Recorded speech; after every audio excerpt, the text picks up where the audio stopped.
Segundo ano, olá oficial para vocês. Bom, aqui fechando a nossa ideia de ajuste de notas, vamos ver a lista 4, que trata sobre a propagação do calor.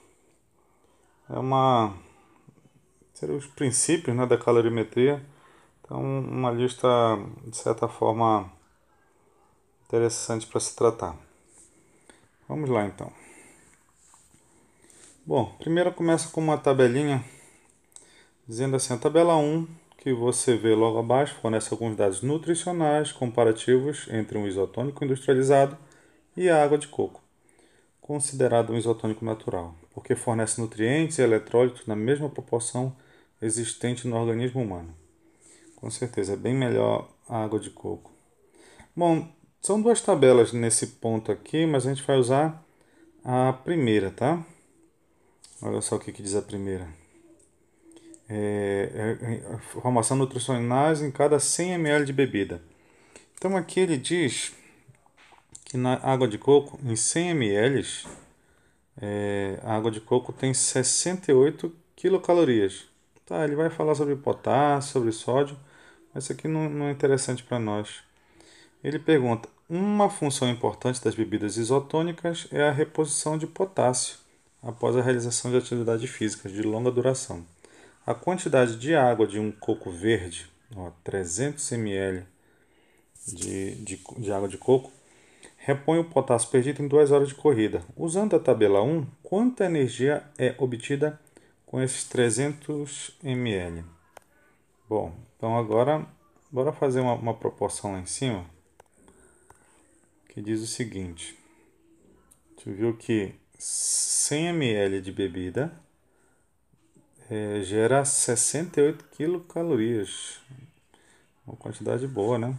100 ml, no caso da água de coco, gera 68 quilocalorias.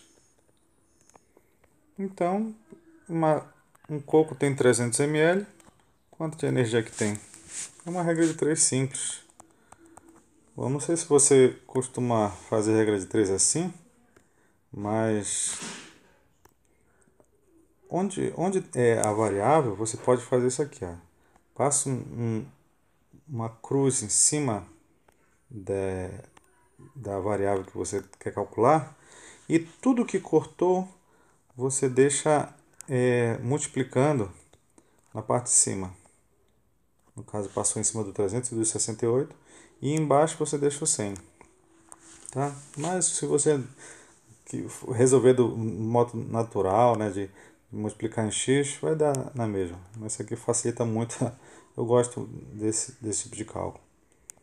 Então, cortamos aqui 0 com 0. 3 vezes 68 vai dar 3 vezes 8, 24. Vão 2. 18 com 2, 20.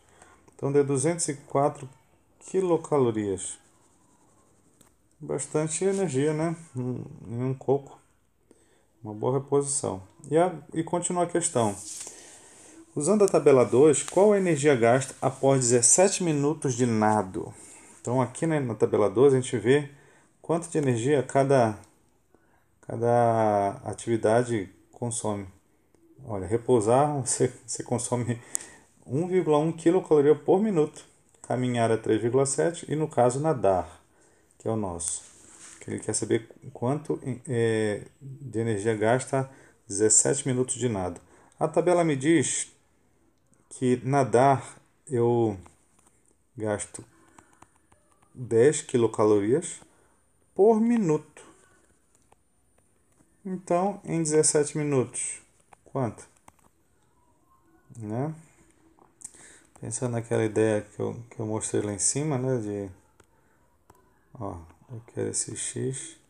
Tudo que a cruz passou em cima, eu deixo multiplicando na parte superior da fração.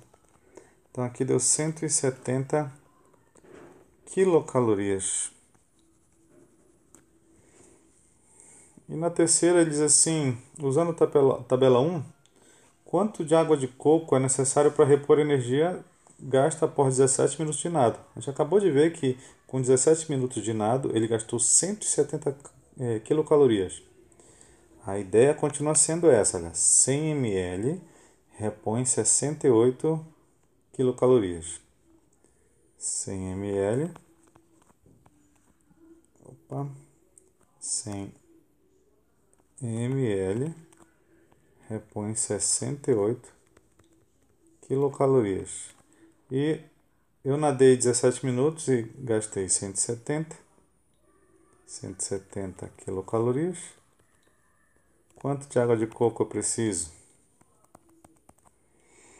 Então, ficou 100 vezes 170 por 68.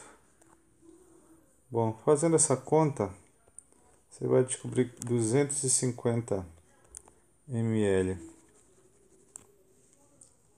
Tudo bem? Praticamente regra de 3 e saber fazer a leitura, né, das tabelas. Quarta questão diz o seguinte: por que motivo, quando você coloca a sua mão dentro de um forno quente por um pouco tempo, não sofre queimaduras, ao contrário do que se tocasse na parede interna de metal? E logicamente tocasse também rápido, não precisa ser muito demorado não.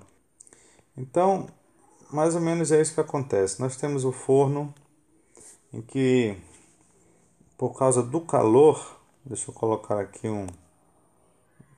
como se fosse a chama aqui embaixo.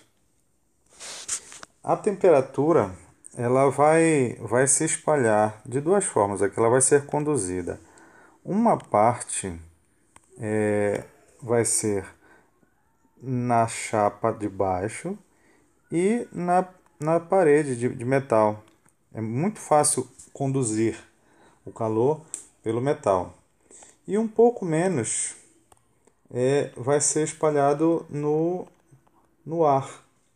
Por isso que se você colocar a sua mão aqui dentro, você vai receber pouco calor. Agora, se você encostar na parede, a chance de queimadura é grande, porque as paredes estão praticamente na mesma temperatura, estão numa temperatura bem elevada, né, em comparação ao ar, simplesmente porque ele é isolante. Então o ar é isolante e o metal é bom condutor. E fechando nossa lista, os raios infravermelhos ficam retidos dentro de uma estufa de plantas, porque, bom, a estufa ela tem essa estrutura, né? Normalmente é uma casinha de vidro. Estou com a preocupação de fazer um desenho bom, para variar, né? E vem os raios, né? A radiação do sol, e normalmente eles batem no chão e sobe os raios infravermelhos. E a ideia da estufa é que essas placas de vidro elas impedem, elas dificultam, né, a passagem dos raios infravermelhos. Então a resposta seria essa última aqui, única que tem sentido, tá ok? Bom, dê uma olhada nessa, estudem, tentem entender essa resolução para fazermos a nossa substituição de nota. Abraços.